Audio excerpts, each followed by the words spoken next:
Hello friend, नमस्कार। आज मैं आपको बताने जा रहा हूँ एमसी मानव रक्त ह्यूमन ब्लड से ऑब्जेक्टिव क्वेश्चन मैं बताने जा रहा हूँ। जितना भी ह्यूमन ब्लड से ऑब्जेक्टिव क्वेश्चन मिला है मैंने उस सारे ऑब्जेक्टिव क्वेश्चन इसमें डाल दिया है। कम से कम इसमें 80 से ज़्यादा ऑब्जेक्टिव क्वेश्चन इसमें मानव ब्लड से ह्यूमन ब्लड से इसमें करा दिया हूँ ऑब्जेक्टिव क्वेश्चन। और वीडियो को थोड़ा भी स्किप मत कीजिएगा, नहीं तो समझ में नहीं आएगा। और मैंने कोरोना वायरस से भी रिलेटेड बहुत सारे क्वेश्चन मैंने पिछले वीडियो में डाल दिया हूँ, वहाँ से जाकर इसका वीडियो का लिंक डिस्क्रिप्शन में मिल जाएगा, वहाँ से जाकर देखिए और इसका क्वेश्चन को कमेंट में करिए। जब हम क्वेश्चन को पढ़ रहे हैं तब तक आप लोग आंसर को कमेंट में करिए, गलत या सही कमेंट में करिए तो हम आपको जवाब देंगे कमेंट में। आप लोग वीडियो को स्किप मत कीजिएगा। ये सारे क्वेश्चन बहुत VVI है, वेरी इंपॉर्टेंट है। सभी परीक्षा के लिए महत्वपूर्ण क्वेश्चन इसमें से मैंने अपने हाथों से चुनकर इसमें दिया हूँ। और चलिए वीडियो को स्टार्ट करता हूँ। थोड़ा भी स्किप कीजिएगा तो समझ में नहीं आएगा। और चलिए, बहुत मेहनत लगता है वीडियो बनाने में, सेट करना में। उसको आप लोग वीडियो को लाइक कर दीजिए, कमेंट कर दीजिए, सब्सक्राइब कर दीजिए वीडियो अच्छा लगा हो तो आपको। और चलिए, एक नंबर में क्वेश्चन बोल रहा है, मानव रक्त किस प्रकार का उत्तक होता है? मानव रक्त किस प्रकार का उत्तक होता है? एम दिया तरल संयोजित उत्तक और बी में दिया फ्लूइड कनेक्टिव टिश्यू और सी में दिया उपयुक्त दोनों और डी में देने में से कोई नहीं। आप लोग जानते होंगे तो कमेंट कीजिए और नहीं जानते होंगे तो आपका ऑप्शन नंबर हो जाएंगे सी, दोनों हो जाएंगे। तरल संयोजित उत्तक को ही बोलते हैं इंग्लिश में फ्लूइड कनेक्टिव टिश्यू। अब इसीलिए आपका दोनों ऑप्शन हो जाएंगे। इंग्लिश मीडियम में जितना छात्र आप लोग वीडियो देख रहे होंगे तो इस प्रकार का ऑप्शन आपको भी मिल जाएंगे। मानव ब्लड में कितने प्रकार का उत्तक पाए जाते हैं? तो आपका हो जाएगा उत्तक किस प्रकार का उत्तक पाया जाता है तो आपका तरल संयोजित उत्तक हो जाएंगे। फ्लूइड कनेक्टिव टिश्यू दोनों आपका ऑप्शन हो जाएंगे। इस प्रकार का ऑप्शन आए तो आप लोग दोनों ऑप्शन मार दीजिएगा। अब चलिए 2 नंबर क्वेश्चन की तरफ चलते हैं। 2 नंबर क्वेश्चन बोल रहा है, मानव शरीर में रक्त की मात्रा कुल वजन का कितना % होता है? ए में दिया है 7% और बी में दिया है 10% और सी में दिया है 15% और डी में है 20%। तो आप लोग बताइए कमेंट में कितना % तक होता है? तो आपका ऑप्शन होगा 7%। मानव शरीर में रक्त की मात्रा कुल वजन का 7% होता है। ये बात याद रख लीजिए, बहुत सारे क्वेश्चन में, बहुत सारे एग्जाम में पूछे गए हैं क्वेश्चन, ये भी इंपॉर्टेंट है, आप लोग ये याद रख लीजिएगा। अब चलिए 3 नंबर क्वेश्चन की तरफ चलते हैं। 3 नंबर क्वेश्चन बोल रहे हैं, मनुष्य के रक्त का pH मान कितना होता है? मनुष्य के रक्त का pH मान कितना होता है? आप लोग बताइए कमेंट में, जानते होंगे तो, और नहीं जानते हैं तो मैं बताऊंगा। आप लोग जानते होंगे कि pH स्केल में 0 से 14 तक होता है और बीच में 7 रहता है। 7 से इधर जाएँ तो 0 की तरफ जाएँ तो आपका हो जाएगा अम्ल, और 7 से 14 की तरफ जाएंगे तो हो जाएगा क्षार, बेसिक हो जाएगा। और pH स्केल में 3 घोल को 3 भागों में बांटा गया है। एक को एसिड बोलते हैं और दूसरा को बेसिक बोलते हैं और तीसरा को न्यूट्रल उदासीन। अम्ल, क्षार और उदासीन 3 प्रकार के होता है। और pH का फुल फॉर्म आपका हो जाएगा पोटेंशियल ऑफ हाइड्रोजन। और पोटेंशियल ऑफ हाइड्रोजन को हिंदी में इसको पावर ऑफ हाइड्रोजन भी बोला जाता है। अब लोग ये बात आपको याद रख लेना है। अब चलिए 4 नंबर क्वेश्चन के चलते हैं और 3 नंबर का ऑप्शन नंबर हो जाएगा 7.4 हो जाएगा। और इस प्रकार का क्वेश्चन आपको रहे 4 नंबर में, देख लीजिए। मैं सारे क्वेश्चन से रिलेटेड तो मैं करा दिया हूँ कि आपसे किसी प्रकार का क्वेश्चन आए तो नहीं छूटेगा। आप लोग ये बात देख लीजिए। मनुष्य के रक्त का pH मान 7.4 होने के कारण रक्त क्या है? इस प्रकार का ऑप्शन आ जाए तो आप लोग की कौन मारिएगा? तो मैंने पहले भी यहाँ पर मैं बता दिया हूँ आपको कि यहाँ पर 0 से 14 तक होता है pH स्केल में, तो 7 बीच में रहता है। तो यहाँ 0 की तरफ, इधर 7 से 0 की तरफ जाएंगे तो अम्ल होगा, 7 से इधर जाएंगे तो क्षार होगा। तो आप लोग इसमें बताइए कि कौन होगा, क्षार हो गया कि उदासीन होगा कि अम्लीय होगा? मानव रक्त का pH मान 7.4 होने के कारण रक्त क्या है? क्षार है कि अम्ल है कि क्या है? हेलो, ऑप्शन में कमेंट में करिए। मैं इस प्रकार का मैं बताऊंगा आपको कि सारे क्वेश्चन आपको समझ में आ जाएंगे और आपसे क्वेश्चन एग्जाम में आए तो नहीं छूटेंगे। तो आपका ऑप्शन नंबर हो जाएंगे सी, क्षार हो जाएंगे। क्षार हो जाएंगे, ऑप्शन नंबर सी हो जाएंगे। मानव रक्त का pH मान 7.4, 7 से इधर आएंगे 14 की तरफ में तो क्षारीय हो जाएंगे। आप लोग ये बात याद रख लेना है। अब चलिए अब 5 नंबर क्वेश्चन की तरफ चलते हैं। मानव शरीर में औसतन कितने लीटर रक्त होता है? मानव शरीर में औसतन कितने लीटर रक्त होता है? आप लोग बताइए कमेंट में, कितना रक्त होता है हमारे शरीर में, कितना रक्त होता है? ए में दिया है 3 लीटर और बी में दिया है 5 से 6 लीटर और सी में दिया है 8 लीटर और डी में दिया है 10 लीटर। तो आप लोग बताइए कि कौन होगा ऑप्शन नंबर? तो आपका ऑप्शन नंबर हो जाएंगे सही, 5 से 6 लीटर होता है हमारे शरीर में औसतन 4 मतलब किसी में कम भी होगा, किसी में ज़्यादा भी होगा, इसमें औसतन मान दिया गया है। तो औसतन में आपको याद रख लीजिएगा 5 से 6 लीटर तक होता है। हमारे शरीर में औसतन कितने लीटर रक्त होता है, ब्लड कितने लीटर होता है, तो होगा 5 से 6 लीटर रक्त होता है। अब चलिए ऑप्शन नंबर इसका 5 का भी हो जाएंगे, आप लोग देख लीजिएगा। और चलिए 6 नंबर क्वेश्चन में चलते हैं।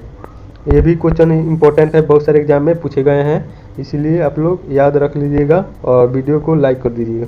अब चलिए 6 नंबर क्वेश्चन में चलते हैं। 6 नंबर क्वेश्चन बोल रहे हैं पुरुषों की तुलना में महिलाओं में रक्त कितना होता है। पुरुषों की तुलना में महिलाओं में रक्त कितना होता है, ज़्यादा होता है कि कम होता है कि बराबर होता है, ये बात आप लोग समझ लीजिए कितना होता है। ए में दिया है समान होता है, और बी में दिया आधा लीटर कम होता है, और सी में दिया है आधा लीटर ज़्यादा होता है, और डी में दिया है दुगुना होता है। आप लोग बताइए कमेंट में कितना होता है, जानते होंगे तो। पुरुषों की तुलना में महिलाओं में रक्त कितना होता है, तो ए में दिया है समान होता है, और बी में दिया आधा लीटर कम होता है, और सी में दिया आधा लीटर ज़्यादा होता है, और डी में दिया दुगुना होता है। तो आपका ऑप्शन नंबर सही जाएंगे, आधा लीटर कम होता है। ये भी क्वेश्चन इंपॉर्टेंट है, भी यही है, आपको ये बात याद रख लेना है कि पुरुषों की तुलना में महिलाओं में रक्त आधा लीटर कम होता है। जो भी टॉप लेवल का एग्जाम है, जैसे में एसएससी हो गया, यूपीएससी हो गया, बैंकिंग हो गया, रेलवे हो गया, इस प्रकार का क्वेश्चन पूछे जाते हैं, तो आप लोग याद रख लीजिए कि वो क्वेश्चन आपसे नहीं छूटेगा। और चलिए 7 नंबर में क्वेश्चन क्या बोल रहे हैं, रक्त के अध्ययन को क्या कहा जाता है। रक्त को अध्ययन को क्या कहा जाता है। ए में दिया है हीमेटोलॉजी, और बी में दिया है ऑन्कोलॉजी, और सी में दिया है एंट्रोनॉमी, और डी में दिया है एंथोलॉजी। तो आप लोग बताइए कमेंट में कौन सा ऑप्शन होगा, रक्त के अध्ययन को क्या कहा जाता है। ये भी क्वेश्चन भी यही है, आपको याद रख लीजिए, नोट कर लीजिए कॉपी में, इस सारे क्वेश्चन को नोट कर लीजिए, वीडियो को डाउनलोड कर लीजिए और वहाँ से नोट कर लीजिए कॉपी में, आपको याद रहेंगे। यहाँ से 2 से 3 नंबर 5 नंबर तक भी क्वेश्चन पूछे जाते हैं एग्जाम में। चलिए इसका ऑप्शन नंबर हो जाएगा हीमेटोलॉजी। रक्त के अध्ययन को हीमेटोलॉजी कहा जाता है। हीमेटोलॉजी, इसको आप लोग याद रख लीजिए, कॉपी में लिख लीजिए कि कहीं आपको देखे तो याद रहेगा। हीमेटोलॉजी हो जाएगा, 7 का ऑप्शन नंबर हो जाएगा हीमेटोलॉजी। अब चलिए 8 नंबर क्वेश्चन की तरफ चलते हैं। 8 नंबर में क्वेश्चन बोल रहा है रक्त के अध्ययन को प्रक्रिया को क्या कहा जाता है। रक्त के निर्माण की अध्ययन प्रक्रिया को क्या कहा जाता है। रक्त के निर्माण की प्रक्रिया को क्या कहा जाता है। ए में दिया है हीमोपोइसिस, और बी में दिया है हिपेरिन, और सी में दिया है थम्पोसिस, और डी में दिया विटामिनोलॉजी। तो आपका ऑप्शन नंबर हो जाएंगे ए नंबर, हीमोपोइसिस हो जाएंगे। रक्त के निर्माण की प्रक्रिया को क्या कहा जाता है, हीमोपोइसिस। ये भी क्वेश्चन इंपॉर्टेंट है, आप लोग याद रख लीजिएगा। बहुत सारे एग्जाम में इस प्रकार का क्वेश्चन पूछे जाते हैं, तो आप लोग याद कर लीजिए कि ऐसे क्वेश्चन को भी एग्जाम में आए तो नहीं छूटे। चलिए तभी हम लोग का वीडियो बनाया सार्थक होगा। और चलिए 8-9 नंबर क्वेश्चन में चलते हैं। 9 नंबर में क्वेश्चन बोल रहा है रक्त के कितने भाग होते हैं। रक्त के कितने भाग होता है, प्रकार नहीं पूछ रहा है, भाग पूछ रहा है। भाग पूछ रहा है तो आप लोग बताइए कितना भाग होता है। तो आपका ऑप्शन नंबर हो जाएंगे बी नंबर हो जाएंगे, 2 भाग होता है। मानव रक्त के कितना भाग होता है, 2 भाग होता है। और प्रकार पूछे तो आपको 4 मानना है। भाग पूछे तो 2 और प्रकार पूछे तो 4। तो भाग कौन कौन से होता है आप लोग सब डिटेल में समझा दे रहा हूँ कि आपको कोई भी क्वेश्चन कोई से आए तो आपको समझ में आ जाए। और मैं इस प्रकार के समझा रहा हूँ कि जितना मैं यहाँ पर समझा रहा हूँ उस सारे क्वेश्चन अगले वीडियो में आपको मिल जाएंगे, और अगले क्वेश्चन में वो क्वेश्चन रहेंगे। तो कितना भाग होता है, 2 भाग होता है। कौन कौन होता है तो आप लोग समझ ले जाइए कि एक में होता है प्लाज्मा, और बी में होगा कनिका। तो प्लाज्मा का इंग्लिश होगा प्लाज्मा होता है, और कनिका का इंग्लिश क्रॉप्स्यूल होता है। आप लोग ये बात याद रख लीजिए। 2 भाग कौन सा होता है रक्त का, प्लाज्मा और क्रॉप्स्यूल होता है। और प्लाज्मा हमारे शरीर में कितने % होता है, 55% से 60% तक होता है। ये बात आप लोग याद रख लीजिए, अगले क्वेश्चन में मिलेंगे तो आप लोग कमेंट आंसर जल्दी से कर देना है। क्रॉप्स्यूल कितना % होता है हमारे शरीर में, 40 से 45% होता है। हमारे शरीर में क्रॉप्स्यूल होता है 40 से 45% होता है। ये भी याद रख लीजिए, अगला क्वेश्चन में मिलेगा तो आप लोग कमेंट में कर दीजिएगा। और प्लाज्मा हमारे शरीर में 9% होता है वाटर, और 1% होता है ग्लूकोज, और 9% होता है प्रोटीन। प्लाज्मा हमारे शरीर में 55 से 60% तक होता है, और प्लाज्मा हमारे शरीर में 9% वाटर होता है, 1% ग्लूकोज होता है, और 9% प्रोटीन होता है हमारे शरीर में। ये बात आप लोग याद रख लीजिएगा, इस प्रकार का क्वेश्चन पूछे जाते हैं एग्जाम में। और क्रॉप्स्यूल कनिका कितने प्रकार, कनिका में क्या क्या होता है आप लोग जान जाइए। कनिका में होता है 2 प्रकार का होता है, 3 प्रकार का होता है। आरबीसी होगा, डब्ल्यूबीसी होगा, प्लेटिलस होगा। ये ब्लड का प्रकार होता है कनिका कैप्सूल। तो हो जाएगा आपका आरबीसी का फुल फॉर्म होगा रेड ब्लैक कैप्सूल, और डब्ल्यूबीसी का फुल फॉर्म होता है वाइट ब्लैक कैप्सूल, और प्लेटिलस होता है। और आपको ये बात मालूम होना चाहिए कि रेड ब्लैक कैप्सूल का हिंदी क्या होता है, लाल रुधिर कोशिका या कनिका बोल सकते हैं, कोशिका भी बोलते हैं कैप्सूल को। और इसका होगा वाइट ब्लैक कैप्सूल का श्वेत रुधिर कोशिका इसको बोलते हैं। और रेड ब्लैक कैप्सूल का जीवन काल होता है, लाइफ स्किल होता है 120 दिन।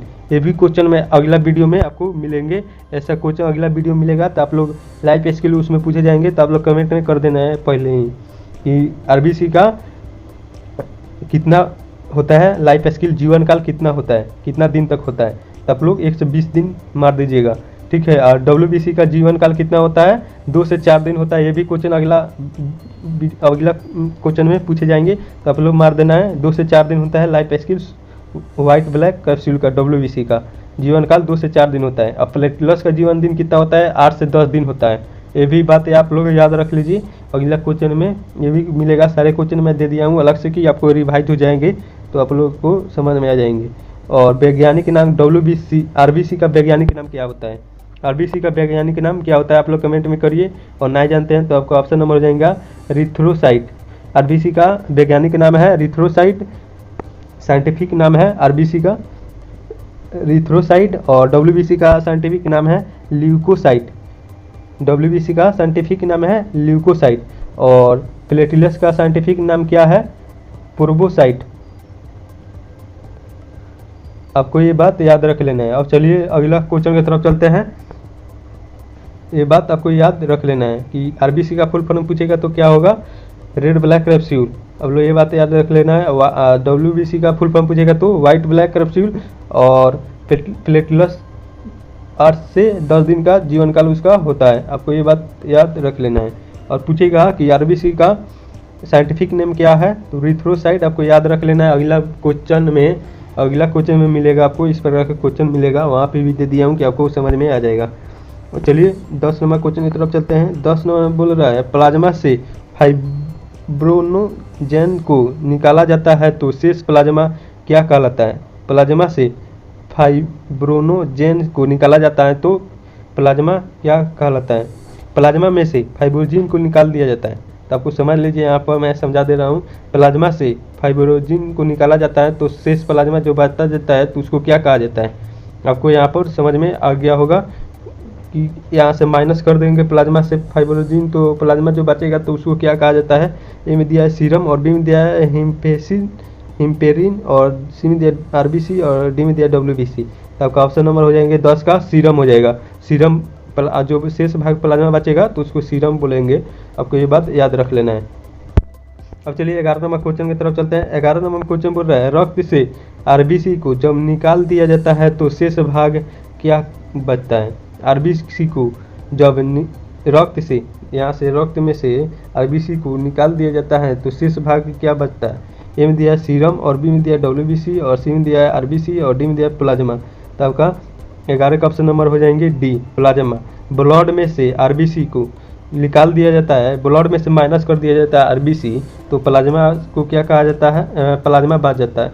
यहाँ पर ऑप्शन नंबर डी हो जाएंगे। आपको ये क्वेश्चन आपको बहुत अच्छा से मैं समझाने का कोशिश कर रहा हूँ कि आप लोग समझ जाइए। और चलिए अगला क्वेश्चन में चलते हैं। अगला नंबर क्वेश्चन बोल रहा है आरबीसी का मुख्य कार्य क्या होता है। ए में दिया है लाल रंग देना, और बी में दिया है ऑक्सीजन का परिवहन, और सी में दोनों, और डी में से कोई नहीं। आरबीसी का मुख्य कार्य क्या होता है, लाल रंग देना और ऑक्सीजन का परिवहन करना। आप लोग जानते होंगे कि हमारे रक्त में ऑक्सीजन का परिवहन करता है, ब्लड में ऑक्सीजन से ही ऑक्सीजन को परिवहन करता है ब्लड से। तो बी नंबर तो हो ही जाएंगे। और लाल रंग देना, तो लाल रंग तो देता ही करता है, लाल रंग तो नहीं होगा। तो आपका ऑप्शन नंबर हो जाएगा ऑक्सीजन का परिवहन करना। तो बी नंबर हो जाएंगे, हमारे रक्त में आरबीसी में ऑक्सीजन को परिवहन करता है। ऑप्शन नंबर आपका बी नंबर सही हो जाएंगे 12 का। अब चलिए 13 नंबर क्वेश्चन में चलते हैं। 13 नंबर क्वेश्चन बोल रहा है मानव शरीर में आरबीसी का निर्माण कहाँ होता है। मानव शरीर में आरबीसी का निर्माण कहाँ होता है। ए में दिया है अस्थित जमा, और बी में दिया है हृदय, और सी में दिया है यकृत, और डी में दिया है अग्नाशय। तो आप लोग बताइए कि क्या होता है आरबीसी में, मानव शरीर में आरबीसी का निर्माण कहाँ होता है। तो आप लोग ये बात याद रख लीजिए कि अस्थि मज्जा में होता है, जो बोन मैरो हड्डी में होता है। बोन मैरो इसको बोला जाता है। बोन मैरो मतलब जहाँ पर हड्डी का जोड़ होता है वहाँ पर आरबीसी का निर्माण होता है। अस्थि मज्जा वहाँ पर पाया जाता है। आप लोग ये बात याद रख लीजिएगा। 13 का ऑप्शन नंबर ए हो जाएंगे अस्थि मज्जा। और चलिए 14 नंबर क्वेश्चन में चलते हैं। 14 नंबर क्वेश्चन बोल रहा है आरबीसी का वैज्ञानिक नाम क्या है। तो मैंने पहले ही वहाँ पर बताया था कि आरबीसी का वैज्ञानिक नाम क्या होगा। तो आप लोग बताइए कमेंट में। ए में दिया है एरिथ्रोसाइट, और बी में दिया है ल्यूकोसाइट, और सी में दिया है थ्रोम्बोसाइट, और डी में दिया इनमें से कोई नहीं। तो आप लोग बताइए कि क्या होगा ऑप्शन में। तो आपका ऑप्शन नंबर हो जाएगा एरिथ्रोसाइट। मैंने बताया था वहाँ पर कि एरिथ्रोसाइट होगा आरबीसी का वैज्ञानिक नाम। तो आपका ऑप्शन नंबर ए हो जाएंगे एरिथ्रोसाइट। क्वेश्चन में आपको मैं इस प्रकार से बता रहा हूँ कि ज़्यादा क्वेश्चन है तो आपको नहीं बुझाए कि यहाँ पर बकवास हो रहा है, इसलिए मैंने यहाँ पर सारे क्वेश्चन का जवाब मैं इसी तरह करा रहा हूँ कि आपको मजा आए क्वेश्चन को पढ़ने में। चलिए 15 नंबर क्वेश्चन में चला रहा हूँ। 15 नंबर क्वेश्चन बोल रहा है आरबीसी की खोज किस वैज्ञानिक ने की है। ए में दिया है न्यूटन, और बी में दिया है एंटी लुएनहोक ने, और सी में दिया है गोल्डस्टीन, और डी में दिन में से कोई नहीं। तो आरबीसी का खोज किसने किया था आप लोग ये बात याद रख लीजिए। भी इंपॉर्टेंट क्वेश्चन है। तो आपका ऑप्शन नंबर हो जाएंगे 15 का ऑप्शन नंबर हो जाएंगे बी नंबर हो जाएंगे। एंटोनी लुएनहोक ने की थी आरबीसी का खोज, ये बात आपको मालूम होना चाहिए। अब चलिए 15 नंबर क्वेश्चन हो गया है। अब चलिए 16 नंबर क्वेश्चन की तरफ। 16 नंबर क्वेश्चन बोल रहा है प्लाज्मा का रंग कैसा होता है। प्लाज्मा का रंग कैसा होता है। ए में दिया है लाल रंग, और बी में दिया है हल्का पीला, और सी में दिया है नीला, और डी में दिया इनमें से कोई नहीं। तो ये बात याद रख लीजिए कि आपका होगा हल्का पीला। कहीं पीला भी दिया होगा तो आपको ऑप्शन नंबर पीला ही मरना है। और हल्का पीला मतलब ज़्यादा क्वेश्चन में हल्का पीला दिया जाता है, इसीलिए मैंने इस पर क्वेश्चन दिया हूँ कि आपको समझ में आ जाए। प्लाज्मा का रंग कैसा होता है तो हल्का पीला, ऑप्शन नंबर बी हो जाएंगे सही 16 का। अब चलिए 17 नंबर क्वेश्चन की तरफ चलते हैं। 17 नंबर क्वेश्चन में बोल रहा है प्लाज्मा का रंग पीला किस कारण से होता है। प्लाज्मा का रंग पीला किस कारण से होता है। ए में दिया है हेमोसाइट, और बी में दिया है बिलीरुबिन, और सी में दिया है हीमोग्लोबिन, और डी में दिया है इनमें से कोई नहीं। तो आप लोग ये बात आपको ध्यान में है होना चाहिए कि हीमोग्लोबिन के कारण आरबीसी का रंग लाल होता है। तो प्लाज्मा का रंग पीला किस कारण होता है। अब ये बात आपको याद होना चाहिए। तो आपका ऑप्शन नंबर हो जाएंगे 17 का ऑप्शन नंबर हो जाएंगे बी नंबर बिलीरुबिन के कारण होता है। प्लाज्मा का रंग पीला किस कारण होता है, बिलीरुबिन। और यहाँ पर इस प्रकार क्वेश्चन रहे कि रक्त का रंग लाल किस प्रकार से होता है, तो आपका ऑप्शन नंबर सी हो जाते, हीमोग्लोबिन के कारण होते हैं। ठीक है, तो यहाँ पर दिया प्लाज्मा का रंग पीला किस प्रकार से होता है, तो आपको हो जाएगा बिलीरुबिन। 17 का ऑप्शन नंबर बी हो जाएंगे सही। अब चलिए 18 नंबर क्वेश्चन में चलते हैं। भ्रूणावस्था में आरबीसी का निर्माण कहाँ होता है। भ्रूणावस्था में आरबीसी का निर्माण कहाँ होता है। ए में दिया यकृत, और बी में दिया हृदय, और सी में दिया फेफड़ा, और डी में दिया अग्नाशय। भ्रूणावस्था में आरबीसी का निर्माण कहाँ होता है, और वहाँ पर था बोन मैरो में, अस्थि मज्जा में निर्माण होता है आरबीसी का। यहाँ पे है भ्रूणावस्था में। भ्रूणावस्था में जब पूछेगा तो आप लोग बताइए कि कौन ऑप्शन नंबर होगा। 18 का ऑप्शन नंबर हो जाएगा ए, यकृत हो जाएगा। यकृत को बोलते हैं लीवर। लीवर में भ्रूणावस्था आरबीसी का निर्माण यकृत लीवर में होता है, ये बात आपको याद होना चाहिए। चलिए अब 19 नंबर में क्वेश्चन चलते हैं। 18 का ये नंबर होगा। 19 में क्या बोल रहा है क्वेश्चन, आरबीसी का जीवन कितना दिन होता है, जीवन काल कितना दिन होता है। मैंने पहले ही बताया था कि आरबीसी का रेड ब्लैक कैप्सूल, इसको बोलते हैं फुल फॉर्म। आप लोग ये बात याद रख लीजिए, बहुत बार एक क्वेश्चन आता है क्वेश्चन एग्जाम में, ये इसको याद रख लेना है, वेरी इंपॉर्टेंट क्वेश्चन है। आरबीसी का जीवन काल कितना दिन तक होता है, 120 दिन। मैंने पहले ही बताया हूँ, आप लोग कमेंट में इसको कर दीजिएगा कम से कम कि हमारा वीडियो बनाया सवारत हो जाएगा। आरबीसी का जीवन काल कितना होता है, 120 दिन होता है, मैंने बता दिया हूँ। इसको हिंदी में क्या बोलते हैं, रेड ब्लैक कैप्सूल इंग्लिश में बोलते हैं, और हिंदी में बोलते हैं लाल रुधिर कोशिका या कनिका बोलते हैं। अब चलिए 20 नंबर क्वेश्चन की तरफ चलते हैं। 20 नंबर क्वेश्चन बोल रहा है मानव शरीर में आरबीसी का विनाश कहाँ होता है। मानव शरीर में आरबीसी का विनाश कहाँ होता है। में दिया है यकृत में, और बी में दिया है प्लीहा में, और सी में दिया है एस्पिलिन में, और डी में दिया उपयुक्त सभी।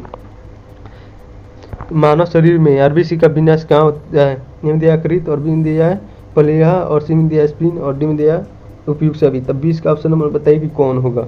20 का ऑप्शन नंबर हो जाएगा डी, सभी हो जाएंगे। यकृत मतलब होता है लीवर, मैंने पहले भी बताया था, और प्लीहा होगा इसका, प्लीहा भी होता है, और एस्पिन होता है, प्लीहा का इंग्लिश होता है एस्पिन, इसीलिए कोई कोई बहुत सारे एग्जाम में प्लीहा का जगह पर एस्पिलिन भी दिया जाता है।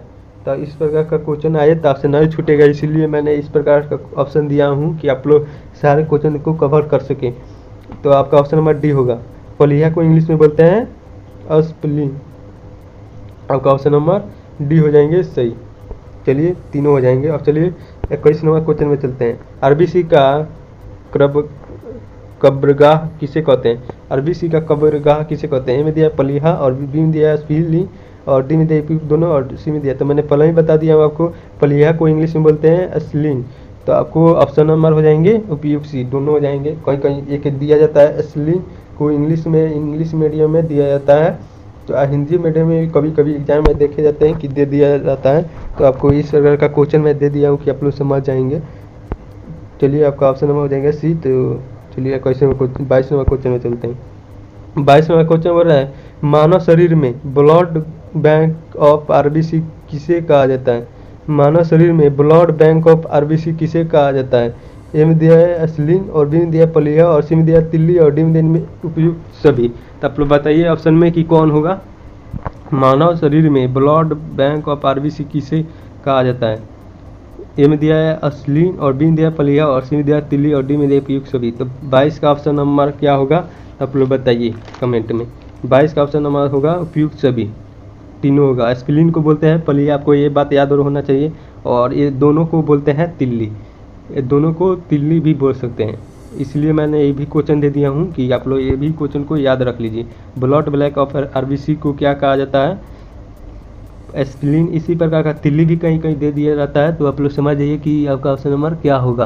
तो आपका ऑप्शन नंबर तिल्ली हो जाएगा, और प्लीहा भी हो जाएगा, एस्पिलिन भी हो जाएगा, तो डी हो जाएगा, सभी हो जाएंगे। और चलिए 23 नंबर क्वेश्चन में चलते हैं। बहुत सारे क्वेश्चन है, बहुत देर लग रहा है, इसलिए मैंने थोड़ा जल्दी कर रहा हूँ। पहाड़ों पर जाने से आरबीसी की संख्या पर क्या फर्क पड़ता है? पहाड़ों पर जाने से आरबीसी की संख्या पर क्या फर्क पड़ता है? ये में दिया है बढ़ जाता है। आप लोग जानते होंगे कि पहाड़ पर जब हम चढ़ जाते हैं तो वहाँ पर ऑक्सीजन का मात्रा घट जाता है, ऑक्सीजन का मात्रा घट जाता है, और रक्त जो आरबीसी है तो वो क्या होगा, बढ़ जाएगा कि घट जाएगा? आप लोग कमेंट में दीजिए। ए में दिया बढ़ जाता है, और बी में दिया कम हो जाता है, और सी में दिया कोई फर्क नहीं पड़ता है, और डी में दिया इनमें से कोई नहीं। तो आपका ऑप्शन नंबर होगा ए। 23 का ऑप्शन नंबर ए हो जाएगा, बढ़ जाता है। पहाड़ पर जब चढ़ते हैं तो आरबीसी का फर्क बढ़ जाता है, वहाँ पर रक्त का प्रेशर बढ़ जाता है पहाड़ पर, और ऑक्सीजन का दर घट जाता है। ये बात आप लोग याद रख लीजिएगा। और 24 नंबर क्वेश्चन की तरफ चलते हैं। 24 नंबर क्वेश्चन बोल रहा है, सोते समय आरबीसी की संख्या पर क्या फर्क पड़ता है? सोते समय आरबीसी की संख्या पर क्या फर्क पड़ता है?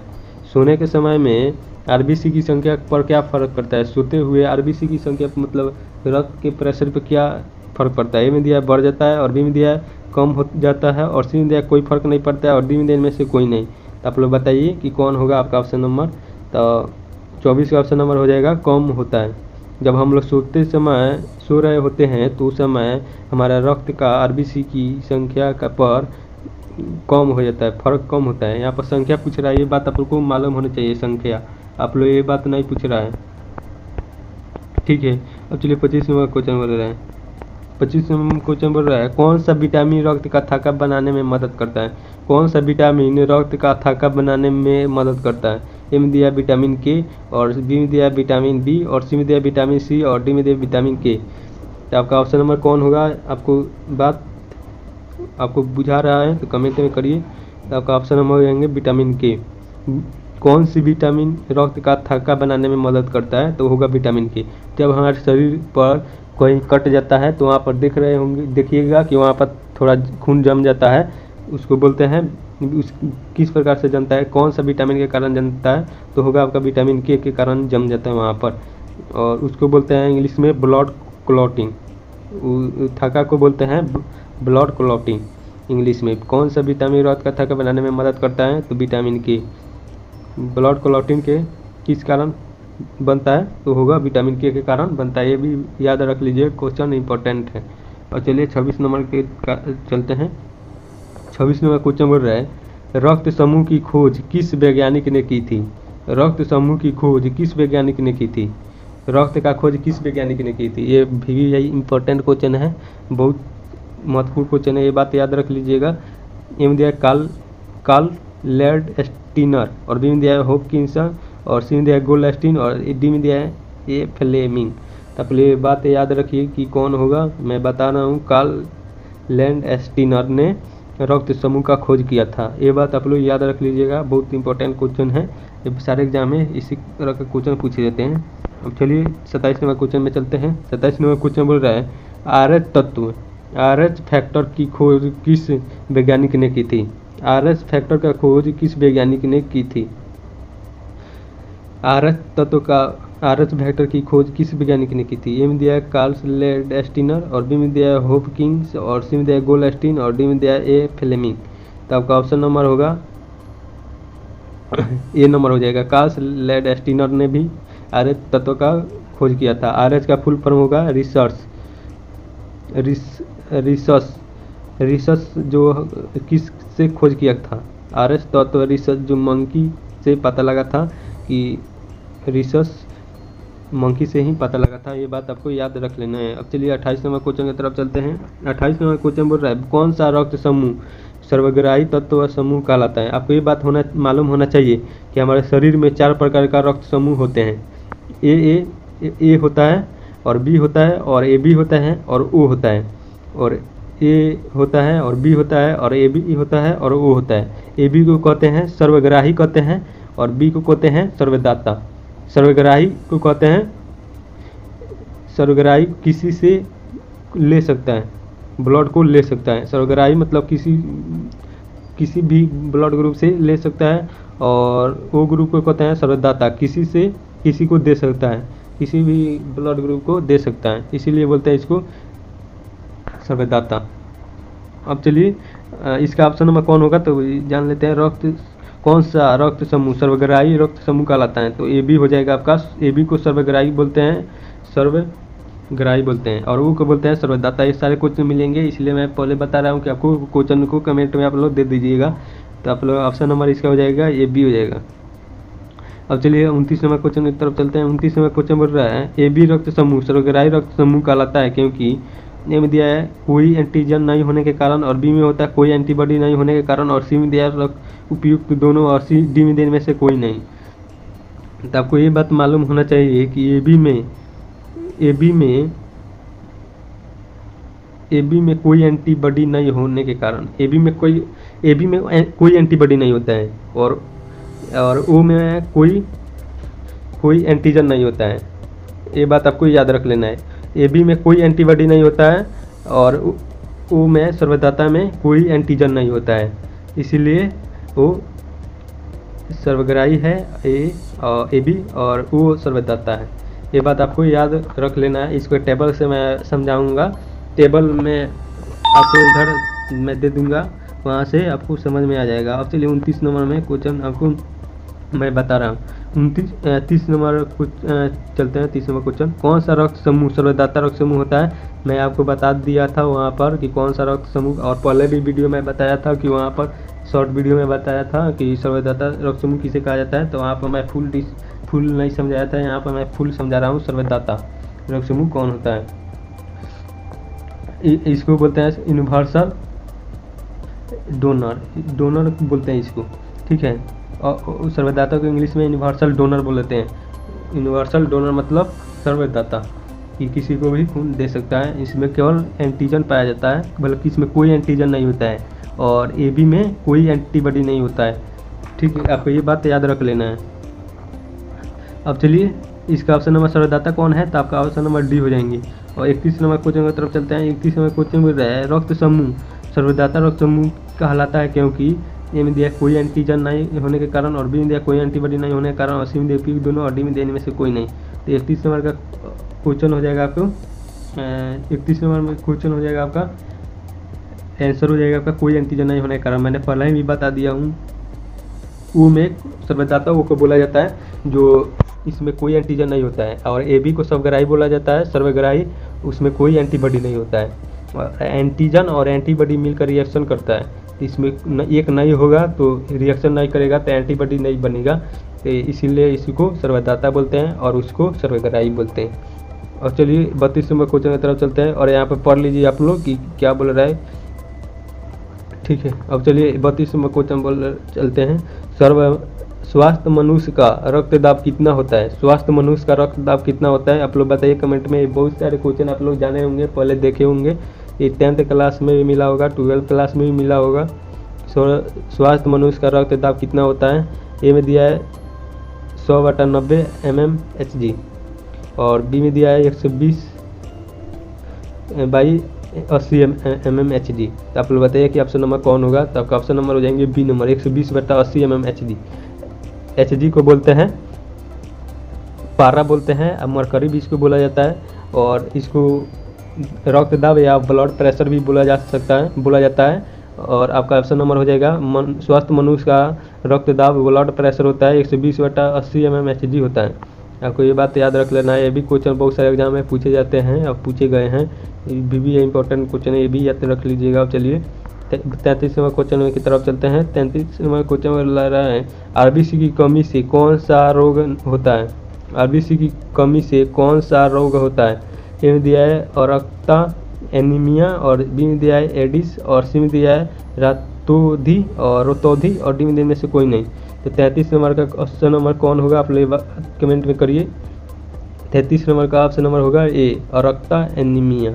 आरबीसी की कमी से होता है अरक्ता एनीमिया की होता है बीमारी, ये बात आपको याद रख लीजिएगा, ये भी क्वेश्चन इंपॉर्टेंट क्वेश्चन है। अब चलिए 34 नंबर क्वेश्चन की तरफ चलते हैं। रक्त में आरबीसी डब्ल्यूबीसी का अनुपात कितना होता है?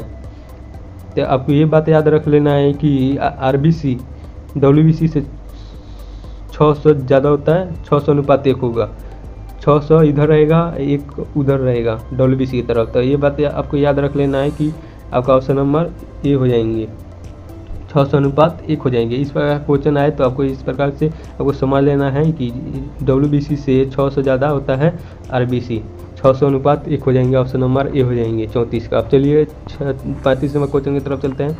35 नंबर में बोल रहा है मानव शरीर में किस अंग में रक्त नहीं पाया जाता है? मानव शरीर में किस अंग में रक्त नहीं पाया जाता है? किस अंग में रक्त नहीं पाया जाता है? ए में दिया कर्निया और बी में दिया हृदय और सी में दिया फेफड़ा और डी में दिया यकृत।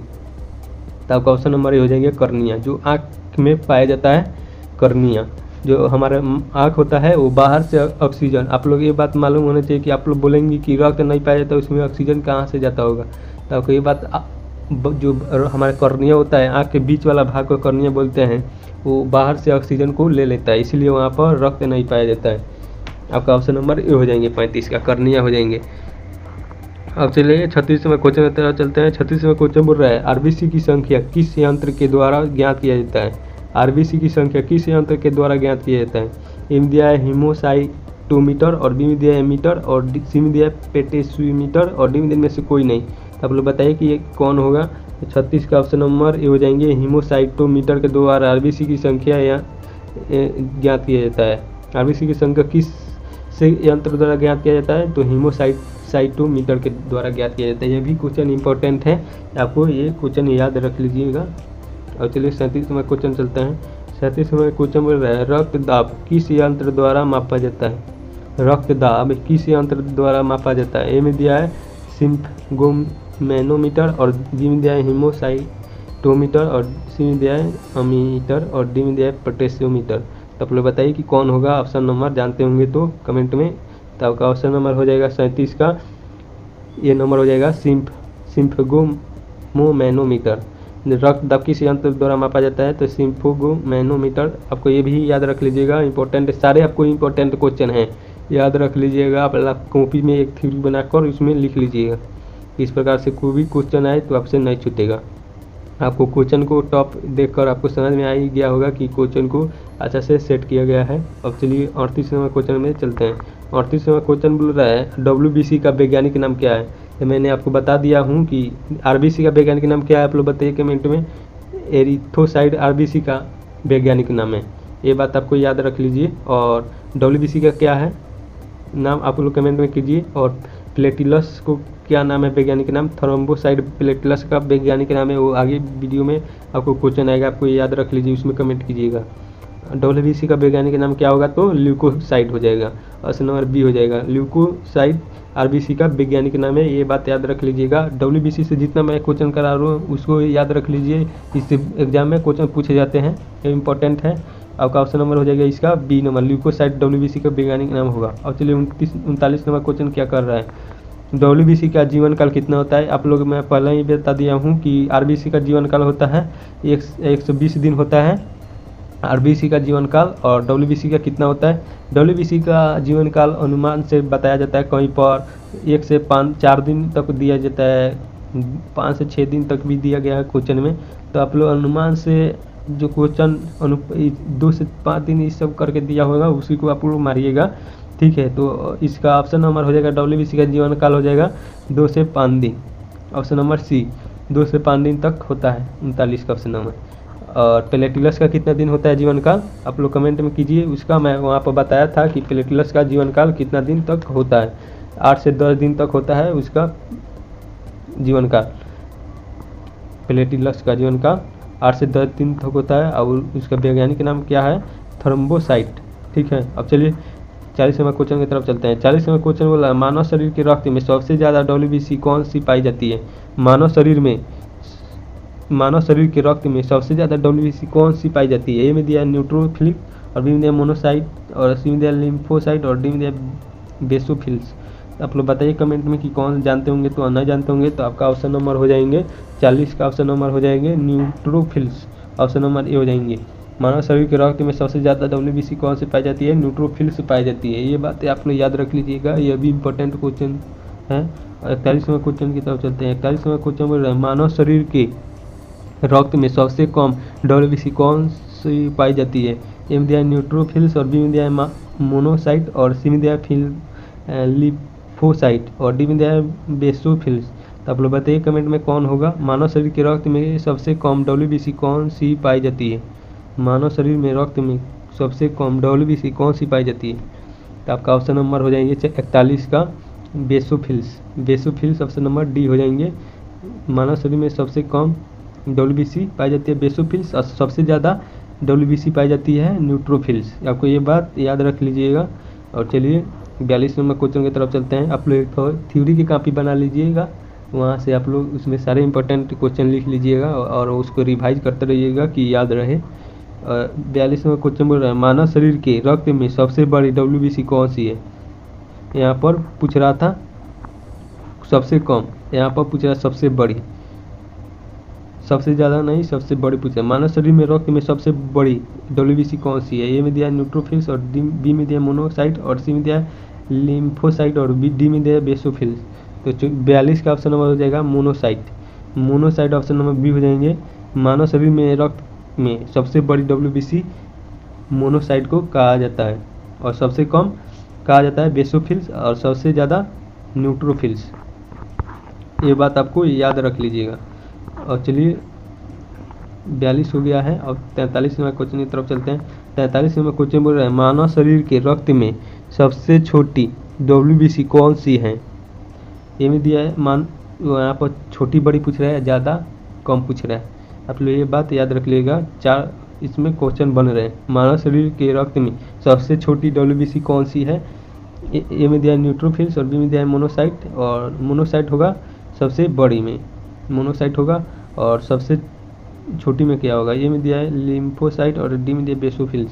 तो आपका 43 का ऑप्शन नंबर हो जाएंगे लिम्फोसाइट, सी नंबर हो जाएंगे लिम्फोसाइट होंगे। मानव शरीर के रक्त में सबसे छोटी WBC कौन सी पाई जाती है, लिम्फोसाइट पाई जाती है। और सबसे बड़ी कौन सी पाई जाती है, तो आपका हो जाएंगे मोनोसाइट। 42 का ऑप्शन नंबर हो जाएंगे मोनोसाइट और सबसे कम पूछे तो बेसोफिल्स। सबसे कम पूछे तो मानव शरीर में सबसे कम WBC कौन सी पाई जाती है, तो बेसोफिल्स होगा। और सबसे ज़्यादा पूछे तो न्यूट्रोफिल्स, सबसे ज़्यादा पूछे तो न्यूट्रोफिल्स होगा। ये 4 ऑब्जेक्टिव क्वेश्चन याद रख लीजिएगा, इम्पोर्टेंट है। और चलिए आपको 44 नंबर क्वेश्चन की तरफ चलते हैं। 44 नंबर क्वेश्चन बोल रहा है, रोगों से लड़ने की प्रतिरोध क्षमता कौन प्रदान करता है। रोग से लड़ने की प्रतिरोध क्षमता कौन प्रदान करता है, तो आपका ऑप्शन नंबर कौन होगा, WBC और ए में दिया है, और ल्यूकोसाइड बी में दिया है, और सी में दिया दोनों, और डी में में से कोई नहीं। तो आप लोग कमेंट कीजिए कौन होगा। WBC होगा। रोग से लड़ने के लिए प्रतिरोध क्षमता कौन प्रदान करता है, WBC प्रदान करता है। आपको ये बात याद रख लीजिएगा। और WBC का वैज्ञानिक नाम है, साइंटिफिक नाम है ल्यूकोसाइड। अब मैंने पहले भी बता दिया हूँ, आप लोग ये बात याद रख लीजिएगा। इस प्रकार का वैज्ञानिक नाम भी कभी कभी दे देता है क्वेश्चन में, इसीलिए मैं दोनों तरह का क्वेश्चन दे दिया हूँ कि आपको लोग समझ में आ सके। तो इसका सी नंबर ऑप्शन नंबर हो जाएगा, दोनों हो जाएगा। WBC का वैज्ञानिक नाम होगा ल्यूकोसाइड। तो इस प्रकार का क्वेश्चन आपको केवल ल्यूकोसाइड भी रहेगा तो ल्यूकोसाइड आपको क्वेश्चन को आंसर सही जवाब मारिएगा, ठीक है। अब चलिए 45वें क्वेश्चन की तरफ चलते हैं। 45वें क्वेश्चन बोल रहा है, एलर्जी से निपटने के लिए कौन सा WBC कार्य करता है। एलर्जी से निपटने के लिए कौन सा WBC कार्य करता है। ए में दिया है बेसोफिल्स, और बी में दिया है न्यूट्रोफिल्स, और सी में दिया है मोनोसाइट, और डी में दिया है लिम्फोसाइट। एलर्जी से निपटाने के लिए, एलर्जी से लड़ने के लिए कौन सा WBC कार्य करता है। ए में दिया है बेसोफिल्स, और बी में दिया है न्यूट्रोफिल्स, और सी में दिया है मोनोसाइट, और डी में दिया है लिम्फोसाइट। तो आप लोग कमेंट में करिए कौन होगा आपका आंसर। तो होगा बेसोफिल्स। एलर्जी से निपटाने के लिए बेसोफिल्स कार्य करता है। मैंने यहाँ पर बहुत डीप क्वेश्चन दे दिया हूँ कि इससे कोई भी क्वेश्चन ह्यूमन ब्लड से आए तो छूटे नहीं। और चलिए 46 नंबर क्वेश्चन की तरफ चलते हैं। 46 नंबर क्वेश्चन बोल रहा है, जीवाणु से निपटाने के लिए कौन सा WBC कार्य करता है। एलर्जी से जीवाणु से निपटाने के लिए कौन सा WBC कार्य करता है।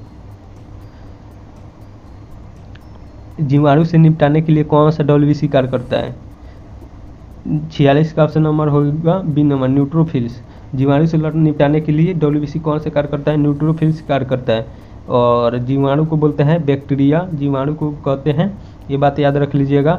जीवाणु से लड़ने के लिए न्यूट्रोफिल्स कार्य करता है, और एलर्जी से निपटाने के लिए बेसोफिल्स कार्य करता है। ये बात याद रख लीजिएगा आप लोग। 2 क्वेश्चन यहाँ पर बन गए। और चलिए 47 में क्वेश्चन बोल रहे हैं, क्या प्रोटोजोआ और विषाणु से निपटाने के लिए कौन सा WBC कार्य करता है। और इसमें दिया है प्रोटोजोआ और विषाणु से निपटाने के लिए कौन सा WBC कार्य करता है। तो 47 का ऑप्शन नंबर हो जाएगा, ए नंबर हो जाएंगे एसिनोफिल्स। एसिनोफिल्स हो जाएंगे। प्रोटोजोआ और विषाणु से निपटाने के लिए कौन सा WBC कार्य करता है, एसिनोफिल्स। और यहाँ पर दिया था जीवाणु से निपटाने के लिए कौन सा WBC कार्य कर रहा है, तो यहाँ पर आपका 46 का ऑप्शन नंबर हो जाएगा न्यूट्रोफिल्स। और यहाँ पर दिया है एलर्जी से निपटाने के लिए कौन सा WBC कार्य करता है, तो बेसोफिल्स। यहाँ पर हो जाएगा 45 का। अच्छा 47 को हो जाएगा एसिनोफिल्स। प्रोटोजोआ और विषाणु से निपटाने के लिए कौन सा WBC कार्य करता है, एसिनोफिल्स। ये बात आप लोग याद रख लीजिएगा, सारे क्वेश्चन इंपॉर्टेंट है। और 48 में क्वेश्चन बोल रहा है, मनुष्य के रक्त में WBC की कमी को क्या कहते हैं। मनुष्य के रक्त में WBC की कमी को क्या कहते हैं। मनुष्य के रक्त में WBC जब कम हो जाएंगे तो उसको क्या कहते हैं। ए में दिया है न्यूकोपिनिया, और बी में दिया है न्यूकेमिया, और सी में दिया है थ्रोम्बोसिस, और डी में से कोई नहीं। तो 48 का ऑप्शन नंबर हो जाएगा ल्यूकोमिया कहते हैं। मनुष्य के शरीर WBC की कमी को क्या कहते हैं, ल्यूकोमिया। कमी को ल्यूकोमिया कहते हैं, ये बात आप लोग याद रख लीजिएगा। और WBC का साइंटिफिक नाम होगा ल्यूकोसाइट। तो कमी को कहते हैं ल्यूकोमिया। आप लोग ये बात याद रख लीजिएगा। ये सारे क्वेश्चन इंपॉर्टेंट क्वेश्चन है। और चलिए 49 नंबर क्वेश्चन की तरफ चलते हैं। 49 नंबर क्वेश्चन बोल रहा है, मनुष्य के रक्त में WBC के बढ़ने को क्या कहते हैं। मनुष्य के रक्त में WBC को बढ़ने को क्या कहते हैं। ए में दिया ल्यूकोमिया, और बी में दिया ल्यूकोपिनिया, और सी में दिया थ्रोम्बोसिस, और डी में से कोई नहीं। मनुष्य के रक्त में जब WBC बढ़ जाता है तो उसको क्या कहते हैं, ल्यूकोमिया कहते हैं, ल्यूकेमिया कहते हैं। ऑप्शन नंबर आपका बी हो जाएंगे, ल्यूकोपिनिया कहते हैं, ल्यूकोपिनिया कहते हैं। ऑप्शन नंबर बी हो जाएंगे। मनुष्य के रक्त में WBC बढ़ जाता है तो ल्यूकोपीनिया कहते हैं, और मनुष्य के रक्त में WBC कम घट जाता है तो ल्यूकीमिया कहते हैं। ये बात आपको याद रख लीजिएगा, जब घट जाता है तो ल्यूकीमिया और जब बढ़ जाता है तो ल्यूकोपीनिया कहते हैं। जब बढ़ जाता है तो ल्यूकोपीनिया कहते हैं। ऑप्शन नंबर बी हो जाएंगे 49 का। ये बात आप लोग समझ जाइए अच्छा से। अब चलिए 50 नंबर क्वेश्चन की तरफ चलते हैं। 50 नंबर क्वेश्चन बोल रहा है मनुष्य के रक्त में WBC के बढ़ने से कौन सी बीमारी होती है। यहाँ पर ऑप्शन कुछ उलट गया है। मनुष्य के रक्त में WBC के बढ़ने को क्या कहते हैं, ल्यूकेमिया कहते हैं। ये हो जाएगी।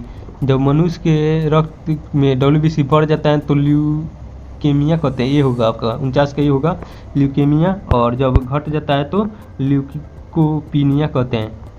यहाँ पर उल्टे में बोल दिया था, आपको इसको सुधार लीजिए। जब घट जाता है तो ल्यूकोपीनिया कहते हैं और जब बढ़ जाता है तो ल्यूकेमिया कहते हैं। ये बात आपको याद रख लीजिए। जब बढ़ जाता है तो ल्यूकेमिया कहते हैं, अब जब घट जाता है तो ल्यूकोपीनिया कहते हैं। 48 का ये होगा और 49 का ऑप्शन नंबर बी, 49 का ऑप्शन नंबर ए होगा। दोनों का ये होगा। जब बढ़ जाएगा तो ल्यूकेमिया कहते हैं। अब चलिए 50 क्वेश्चन की तरफ चलते हैं। मनुष्य के रक्त में WBC के बढ़ने से कौन सी बीमारी होती है। जब हमारे शरीर में WBC की मात्रा बढ़ जाती है तो कौन सी बीमारी होती है। ए में दिया है ब्लड कैंसर, और डी में दिया है एड्स, और सी में दिया है रतौंधी, और डी में दिया है इसमें से कोई नहीं। तो जब WBC हमारे शरीर में बढ़ जाता है, श्वेत रुधिर कोशिका बढ़ जाता है तो हमारे शरीर में ब्लड कैंसर हो जाता है। मनुष्य के रक्त में WBC जब बढ़ जाता है तो ब्लड कैंसर हो जाता है। 50 का ऑप्शन नंबर ए हो जाएंगे। अब चलिए, और इसको WBC बढ़ जाता है तो बढ़ने को कहते हैं ल्यूकेमिया, ल्यूकेमिया कहते हैं। बढ़ने को ल्यूकेमिया। जब ल्यूकेमिया बढ़ जाता है तो उसको ब्लड कैंसर, ल्यूकेमिया को ही ब्लड कैंसर कहते हैं। आपको ये बात यहाँ पर दिख रहा होगा। ल्यूकेमिया, जब मनुष्य के शरीर रक्त WBC बढ़ जाता है तो इसको ल्यूकेमिया कहते हैं। तो यहाँ पर जब WBC मनुष्य के रक्त में WBC बढ़ने की कौन बीमारी होती है तो ब्लड कैंसर, तो इसको ल्यूकेमिया भी बोल सकते हैं। अब चलिए 51 नंबर क्वेश्चन की तरफ चलते हैं। प्लेटिलस विषाणु का वैज्ञानिक नाम क्या होता है। प्लेटिलस विषाणु का वैज्ञानिक नाम क्या होता है। प्लेटिलस विषाणु का वैज्ञानिक नाम क्या होता है। आपको ये बात याद रख लीजिएगा। प्लेटिलस जो मैं ब्लड का ये कणिका जो बोल जाता है प्लेटिलस, उसका वैज्ञानिक नाम मैं आपको बता दिया था, थ्रोम्बोसाइट होता है। तो इसका 51 का ऑप्शन नंबर हो जाएंगे सी नंबर, थ्रोम्बोसाइट हो जाएगा उसका ऑप्शन नंबर सी, 51 का सी। मैंने बोला था कि यहाँ पर आएगा क्वेश्चन, यहाँ पर सारे क्वेश्चन का मैंने क्वेश्चन करा दिया हूँ, इसलिए मैं वहाँ पर बोला था। प्लेटिलस का विषाणु नाम क्या था, वैज्ञानिक नाम क्या होता है, थ्रोम्बोसाइट। और रक्त को 3 भागों में बांटा जाता है, RBC, WBC, प्लेटिलस। आपको ये बात याद होना चाहिए, ठीक है। अब चलिए 52 नंबर क्वेश्चन की तरफ चलते हैं। 52 नंबर क्वेश्चन बोल रहा है प्लेटिलस विषाणु का निर्माण कहाँ होता है। प्लेटिलस विषाणु का निर्माण कहाँ होता है। ए में दिया है अस्थिमज्जा, और बी में दिया है वृक्क, और सी में दिया है हृदय, और डी में से कोई नहीं। तो 52 का ऑप्शन नंबर होता है अस्थिमज्जा। प्लेटिलस का भी निर्माण अस्थिमज्जा में होता है। आपको ये बात याद रख लीजिए। और प्लेटिलस अस्थिमज्जा को बोन मैरो कहते हैं, बोन मैरो में ही निर्माण होता है। अब चलिए 53 नंबर क्वेश्चन की तरफ चलते हैं। प्लेटिलस विषाणु का जीवन काल कितना होता है। आप लोग ये बात बताइए कि RBC का जीवन काल कितना होता है। 120 दिन होता है। ये बात आप लोग याद रख लीजिए। मैं इस वीडियो में रटा दूंगा आपको कि RBC का जीवन काल कितना होता है, 120 दिन, और WBC का कितना दिन होता है, 2 से 5 दिन तक होता है। और प्लेटिलस का कितना दिन होता है, 8 से 10 दिन होता है। आपका ऑप्शन नंबर सी हो जाएंगे। प्लेटिलस का विषाणु का जीवन काल कितना होता है, 8 से 10 दिन। बिम्बाणु का जीवन काल कितना होता है, 8 से 10 दिन होता है। आपको ये बात याद रख लीजिएगा। प्लेटिलस को बिम्बाणु कहा जाता है, इसका जीवन काल कितना होता है, 8 से 10 दिन होता है। मैंने पहले ही इसको बता दिया हूँ, इसको कमेंट में आंसर कर दीजिएगा। अब चलिए 54 नंबर क्वेश्चन में चलते हैं। 54 में बोल रहा है प्लेटिलस विषाणु की संख्या का बढ़ना क्या कहलाता है। प्लेटिलस विषाणु की संख्या का बढ़ना क्या कहलाता है। में दिया थ्रोम्बोब्लास्टिक, और बी में दिया है हिमपेरिन, और सी में दिया प्लेटिलस, और डी में इनमें से कोई नहीं। तो आपका ऑप्शन नंबर ये हो जाएंगे, थ्रोम्बोब्लास्टिक हो जाएंगे। प्लेटिलस विषाणु को संख्या का बढ़ना थ्रोम्बोब्लास्टिक कहा जाता है। अब चलिए 55 नंबर क्वेश्चन की तरफ चलते हैं। 55 नंबर इंपॉर्टेंट क्वेश्चन है, आपको याद रख लीजिएगा। इस प्रकार का क्वेश्चन बहुत सारे एग्जाम में देखे गए हैं, बहुत सारे पेपर में, एग्जाम पेपर में मिले हैं। निम्नलिखित में से संख्या के हिसाब से कौन सही है? इसमें देखिए कि संख्या के हिसाब से कौन सही है, संख्या के हिसाब से कौन सही है। संख्या के हिसाब से ऑप्शन नंबर आपका हो जाएंगे बी नंबर सही है, आरबीसी। आरबीसी होगा तब होगा प्लेटलेट्स और डब्ल्यूबीसी। आरबीसी हमारे शरीर की संख्या ज़्यादा होती है। आरबीसी हमारे शरीर में रक्त जो होता है वो ज़्यादा होता है और प्लेटलेट्स उससे थोड़ा कम होता है, और डब्ल्यूबीसी हमारे शरीर में सबसे कम संख्या में पाए जाते हैं। ज़्यादा हो जाएंगे तो हमारा ब्लड कैंसर हो जाएंगे, डब्ल्यूबीसी इस प्रकार आप समझ जाइए। और प्लेटलेट्स हमारे शरीर में आरबीसी के मात्रा में थोड़ा कम होता है, इसीलिए आपका ऑप्शन नंबर बी सही हो जाएंगे। आपको ये बात याद रख लीजिएगा। अब चलिए 56 नंबर क्वेश्चन की तरफ चलते हैं। 56 नंबर बताइए निम्नलिखित में से आकार के हिसाब से कौन सही है? आकार, इसमें आकार पूछ रहा है। आकार सबसे ज़्यादा किसका होता है? ब्लड का आकार कितना होता है? ब्लड का आकार सबसे छोटा होता है, प्लेटलेट्स का ब्लड से थोड़ा बड़ा होता है, और सबसे बड़ा होता है डब्ल्यूबीसी का आकार। आप लोग देखिए कि कौन होगा ऑप्शन नंबर में सही। ऑप्शन नंबर आपका सी हो जाएंगे। डब्ल्यूबीसी का सबसे बड़ा आकार होता है, और संख्या में पूछे तो आरबीसी ज़्यादा होगा, तब प्लेटलेट्स होगा, तब डब्ल्यूबीसी होगा। और आकार में पूछे तो डब्ल्यूबीसी ज़्यादा होगा, और उसके बाद प्लेटलेट्स होगा, आरबीसी सबसे छोटा होगा, छोटा आकार में होगा। तो आपका ऑप्शन नंबर 56 का सी नंबर हो जाएंगे। अब चलिए 57 नंबर क्वेश्चन में चलते हैं। 57 नंबर क्वेश्चन बोल रहा है निम्नलिखित मानव रक्त में सबसे ज़्यादा पाया जाने वाला कोशिका कौन सा है? मानव रक्त में सबसे ज़्यादा पाया जाने वाला कोशिका कौन सा है? तो आपका ऑप्शन नंबर हो जाएंगे आरबीसी। आरबीसी की संख्या सबसे ज़्यादा होता है, इसीलिए इसमें कोशिका भी ज़्यादा होंगे। इसीलिए आपका आरबीसी हो जाएंगे। आरबीसी में सबसे ज़्यादा संख्या के हिसाब ज़्यादा होता है, आपको ये बात याद रख लीजिएगा। 57 का ऑप्शन नंबर ये होंगे। और डब्ल्यूबीसी का आकार बड़ा होता है, और ये बात आपको याद रख लीजिएगा। और चलते हैं 58 नंबर में। 58 नंबर क्वेश्चन बोल रहा है मानव रक्त में सबसे कम पाए जाने वाला कोशिका कौन सा है? मानव रक्त में सबसे कम पाए जाने वाला कोशिका कौन है? मानव रक्त में सबसे कम पाया जाने वाला कोशिका कौन है? ए में दिया आरबीसी, और बी में दिया डब्ल्यूबीसी, और सी में दिया प्लेटलेट्स, और डी में दिया इनमें कोई नहीं। तो 58 का ऑप्शन नंबर होगा डब्ल्यूबीसी। इसमें कम पाया जाता है संख्या डब्ल्यूबीसी का, और ज़्यादा पाया जाएगा तो ब्लड कैंसर हो जाएगा। इसीलिए इसमें मानव शरीर में, हमारे रक्त में डब्ल्यूबीसी कम पाया जाता है, और इसका आकार बड़ा होता है डब्ल्यूबीसी का, और सबसे ज़्यादा आरबीसी पाया जाता है। इसलिए 58 का ऑप्शन नंबर बी हो जाएंगे, डब्ल्यूबीसी। इसका बड़ा होता है आकार, और इस प्रकार भी समझ सकते हैं। डब्ल्यूबीसी होगा सबसे बड़ा, उसके बाद प्लेटलेट्स होता है, और सबसे छोटा होगा आरबीसी, और आरबीसी होगा संख्या में ज़्यादा, और तब होगा प्लेटलेट्स, और डब्ल्यूबीसी सबसे छोटा होगा। इस प्रकार भी क्वेश्चन आते हैं। अब चलिए 59 नंबर क्वेश्चन की तरफ चलते हैं। 59 नंबर क्वेश्चन बोल रहा है मानव रक्त की संख्या सबसे बड़ी कोशिका कौन सी है? मानव रक्त की सबसे बड़ी कोशिका कौन सी है? ए में दिया डब्ल्यूबीसी, ए में दिया आरबीसी, और बी में दिया डब्ल्यूबीसी, और सी में दिया प्लेटलेट्स, और डी में दिया इनमें से कोई नहीं। तो 59 का ऑप्शन नंबर हो जाएंगे, 59 का ऑप्शन नंबर हो जाएंगे मानव रक्त में सबसे बड़ी का पूछे तो आपको मार देना है डब्ल्यूबीसी। डब्ल्यूबीसी सबसे बड़ी होती है, इसीलिए आपका ऑप्शन नंबर डब्ल्यूबीसी हो जाएगा। मानव रक्त में सबसे बड़ी कोशिका कौन सी होती है? डब्ल्यूबीसी होती है। छोटी पूछे, सबसे छोटी पूछे तो आरबीसी होगा। अब चलिए संख्या में पूछे सबसे ज़्यादा किसका कोशिका ज़्यादा होता है, तो होगा आरबीसी। तो 59 का ऑप्शन नंबर बी हो जाएंगे, डब्ल्यूबीसी सबसे बड़ी होती है कोशिका की साइज। और चलिए 60 नंबर क्वेश्चन में चलते हैं। 60 नंबर क्वेश्चन बोल रहा है मानव रक्त की सबसे छोटी कोशिका कौन सी है? तो आपको मैंने इतना समझा ही दिया हूँ कि सबसे जब छोटी पूछे तो होगा आरबीसी, इसीलिए आपका 60 का ऑप्शन नंबर आरबीसी होगा, सबसे छोटी होती है।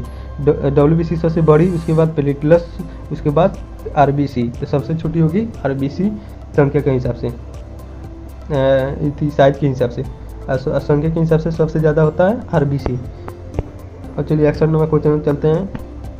कॉकरोच का रक्त कौन सा रंग होता है? कॉकरोच का रक्त कैसा होता है? कॉकरोच का रक्त का रंग कैसा होता है? ए में दिया सफ़ेद, और बी में दिया लाल, और सी में दिया काला, और डी में दिया इसमें से कोई नहीं। तब का 61 का ऑप्शन नंबर हो जाएंगे ए नंबर। कॉकरोच का रक्त में सफ़ेद होता है, उसमें आरबीसी नहीं पाया जाता है। कॉकरोच का रक्त में सफ़ेद होता है, उसका रक्त सफ़ेद होता है। अब चलिए 62 नंबर में चलते हैं। कॉकरोच का रक्त का रंग सफ़ेद किस कारण से होता है? आपको ये बात मालूम होनी चाहिए कि लाल रक्त हीमोग्लोबिन के कारण होता है, लाल रक्त, और हल्का पीला होता है किसके कारण, आप लोग कमेंट में कीजिए, मैंने पहले ही बता दिया हूँ।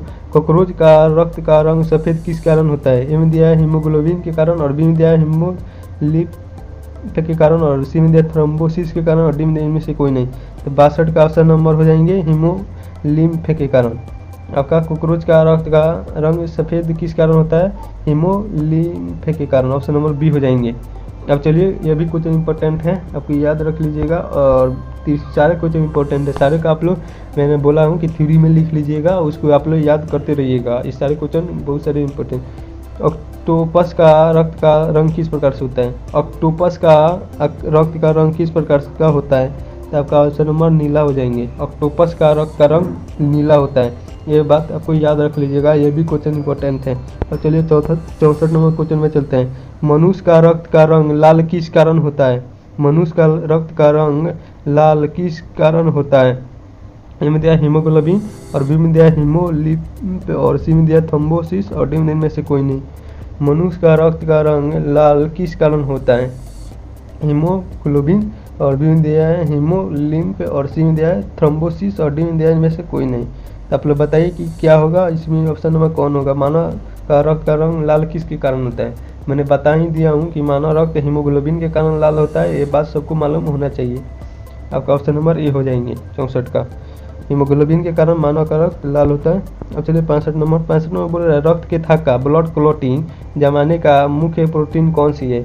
जो ब्लड क्लॉटिंग रक्त थक्का जो कटा, हमारे हाथ जब कट जाता है तो वहाँ पर रक्त जम जाता है, तो वहाँ पर किसके कारण जम जाता है? तो होगा विटामिन के कारण जम जाता है वहाँ पर। और कौन सा प्रोटीन पूछे तो मुख्य प्रोटीन कौन सी है? तो आप लोग इसका 65 का ऑप्शन नंबर होगा फाइब्रोनोजन, ऑप्शन नंबर बी होंगे, सी होंगे फाइब्रोनोजन, ऑप्शन नंबर बी हो जाएंगे। आपका ऑप्शन नंबर बी हो जाएंगे। प्रोटीन कौन सी है? तो फाइब्रोनोजिन। और ब्लड क्लॉटिंग किसके कारण जम जाता है? तो विटामिन के का कारण जमता है, आपको ये बात याद रख लीजिएगा। अब चलिए 66 नंबर क्वेश्चन की तरफ चलते हैं। 66 नंबर क्वेश्चन बोल रहा है, किसकी उपस्थिति के कारण रक्त शरीर के अंदर नहीं जमता है? और किसके कमी के कारण, किसके कारण के कारण रक्त के अंदर नहीं जमता है? जब रक्त हमारे शरीर में जब कट जाता है वहाँ पर नहीं जमता है, किसके कारण नहीं जमता है? ए में दिया हीमोग्लोबिन के कारण, बी में दिया सीरम, और सी में दिया आरबीसी, और डी में WBC।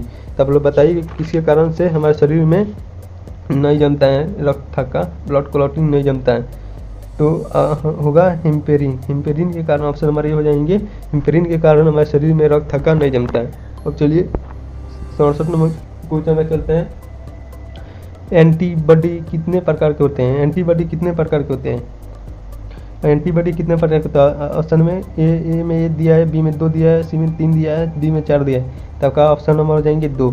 एंटीबॉडी भी 2 होता है, एंटीजन भी 2 होता है। एंटीबॉडी ए होता है, एंटीबॉडी बी होता है, आपको ये बात याद रख लीजिएगा। एंटीबॉडी कितने प्रकार का होता है? 2 प्रकार के एंटीबॉडी होता है, एंटीबॉडी ए और एंटीबॉडी बी होता है। और एंटीजन ए 2 प्रकार का होता है, एंटीजन ए, एंटीजन बी। यहाँ पर एक क्वेश्चन दे दिया हूँ, एंटीजन कितने प्रकार के होते हैं, कमेंट भी करिए। ऑप्शन नंबर आपका 2 बी हो जाएंगे, 2 एंटीजन ए और एंटीजन बी, ऑप्शन नंबर 2 हो जाएंगे। ये 2 प्रकार का होता है, एंटीजन ए और एंटीजन बी। अब चलिए 68 हो गया। और WBC का निर्माण कहाँ होता है? WBC का निर्माण कहाँ होता है? ए में दिया है बृहक, और बी में दिया है अस्थिमज्जा, और डी में दिया हृदय, और डी में दिया इनमें से कोई नहीं। तो आपका ऑप्शन बताइए कौन होगा? WBC का निर्माण कहाँ होता है? अस्थिमज्जा में होता है। WBC का निर्माण अस्थिमज्जा में होता है।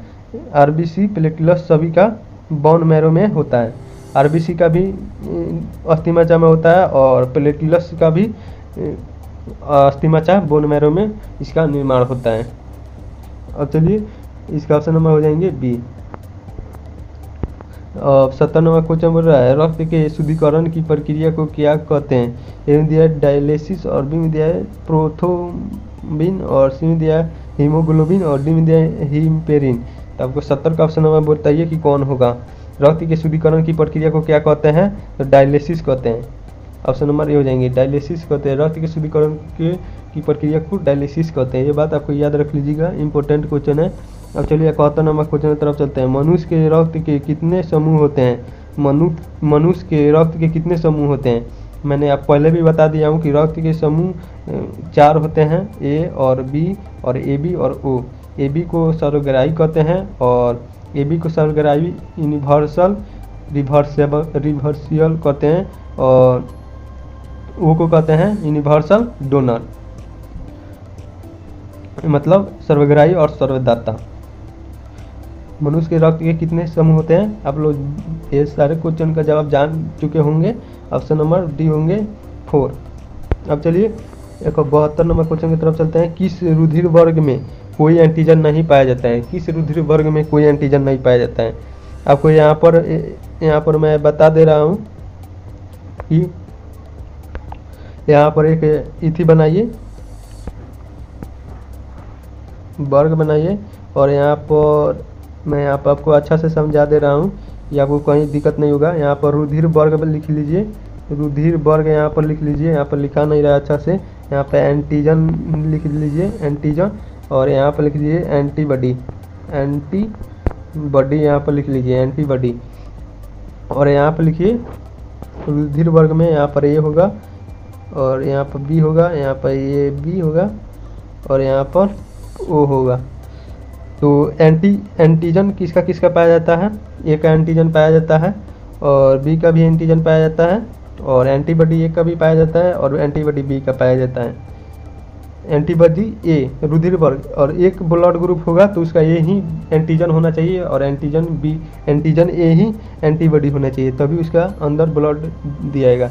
और बी में दिया है ब्लड ग्रुप बी में, जिसका ब्लड ग्रुप बी होगा उसका ही ब्लड ग्रुप बी ही उसमें सूट होगा। और ए बी में दिया है एंटीजन होगा, एंटीजन इसमें होता है और एंटीबॉडी नहीं होता है। और सर्वदाता में ओ ग्रुप में एंटीबॉडी होता है, एंटीबॉडी होता है, ए और बी दोनों होता है, एंटीबॉडी ए और बी दोनों होता है और एंटीजन नहीं होता है। इस प्रकार का आप लोग समझ लीजिए कि रुधिर वर्ग में कोई एंटीजन नहीं पाया जाता है। एंटीजन और रुधिर वर्ग में कौन सा किसका एंटीजन नहीं पाया जाता है? रुधिर वर्ग में किसका एंटीजन नहीं पाया जाता है? इस सारे बॉक्स में आपको किस में एंटीजन नहीं पाया जाता है? तो आपको ऑप्शन नंबर ओ हो जाएंगे। ओ में एंटीजन नहीं पाया जाता है और एंटीबॉडी पाया जाता है, दोनों एंटीबॉडी पाया जाता है। और पूछेगा किस में एंटीबॉडी नहीं पाया जाता है तो आपका ए बी हो जाता। तो यहाँ पर पूछ रहा है कि कौन सा एंटीजन नहीं पाया जाता, तो आपका ऑप्शन नंबर हो जाएंगे डी नंबर। अब चलिए 72 हो गया, 73 नंबर क्वेश्चन की तरफ चलते हैं। 73 नंबर क्वेश्चन बोल रहा है किस रुधिर वर्ग में कोई एंटीजन नहीं पाया जाता है? किस रुधिर वर्ग में कोई एंटीजन नहीं पाया जाता है? एंटीजन पाया जाता है, एंटीजन यहाँ पर पाया जाता है पूछ रहा है।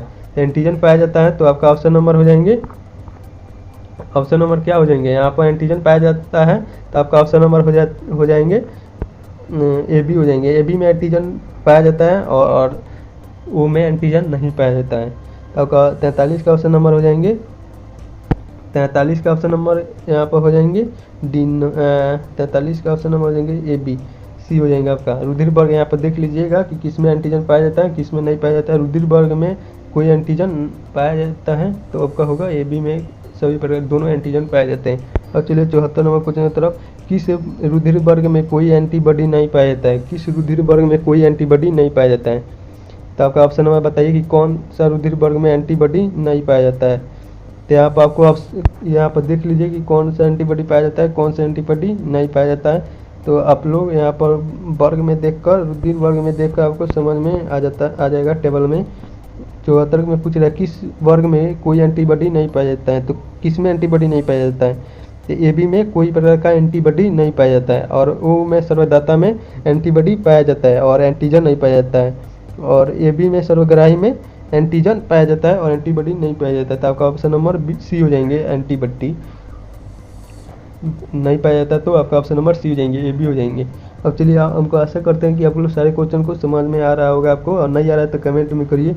अब 75 नंबर क्वेश्चन बोल रहा है किस रुधिर वर्ग में कोई एंटीबॉडी पाया जाता है? दोनों एंटीबॉडी पाया जाता है, दोनों एंटीबॉडी किस में पाया जाता है? तो आपका ऑप्शन नंबर हो जाएंगे ओ में, सर्वधाता में सभी प्रकार के एंटीबॉडी पाए जाते हैं, ए और बी दोनों में एंटीबॉडी पाया जाता है। तो आपका ऑप्शन नंबर वो हो जाएंगे, डी हो जाएंगे। अब चलिए 76 नंबर क्वेश्चन की तरफ चलते हैं। रक्त में कितना प्लाज्मा पाया जाता है? रक्त में कितना % प्लाज्मा पाया जाता है? तो मैंने आपको बताया था 55 से 60% तक रक्त में प्लाज्मा पाया जाता है। तो कौन होगा आपका आंसर? तो आपका हो जाएंगे 60%। 60% होगा रक्त में प्लाज्मा पाया जाता है। और इस प्रकार का क्वेश्चन हो रहता है 55 से 60%, तो वो भी सही हो जाता है। रक्त में 55 से 60% प्लाज्मा पाया जाता है और 40 से 45+ कणिका पाया जाता है। और चलिए 76-77 नंबर क्वेश्चन बोल रहे हैं, रक्त में कौन सा धातु पाया जाता है? रक्त में कौन सा धातु पाया जाता है? रक्त में कौन सा धातु पाया जाता है? ए में दिया लोहा और बी में दिया है सोना और डी में दिया दोनों और डी में इनमें से कोई नहीं। तो आपका ऑप्शन नंबर हो जाएंगे ए नंबर, आयरन। रक्त में आयरन पाया जाता है और बहुत कम मात्रा में, बहुत कम दिखे हैं सोना पाए जाते हैं। तो आपका ऑप्शन नंबर यही मारिए, लोहा। तो रक्त में कौन सा धातु पाया जाता है? तो आयरन पाया जाता है। आपका ऑप्शन नंबर ए हो जाएंगे। अब चलिए 78 नंबर क्वेश्चन बोल रहा है, रक्त जमाने में किस तत्व की मुख्य भूमिका होती है? रक्त जमाने में किस तत्व की मुख्य भूमिका होती है? रक्त ब्लड क्लॉटिंग, रक्त का थक्का जमाने में किस तत्व की मुख्य भूमिका होती है? ए में दिया लोहा और बी में दिया कैल्शियम और सी में दिया है कार्बन और डी में दिया है सोना। तो आप लोग क्वेश्चन को कमेंट में करिए कि किसका आंसर कौन होगा। आपका ऑप्शन नंबर हो जाएंगे बी नंबर, कैल्शियम के कारण रक्त जमाने की में सहायक होता है, भूमिका होती है कैल्शियम में। रक्त जमाने में किस तत्व की भूमिका होती है? कैल्शियम का।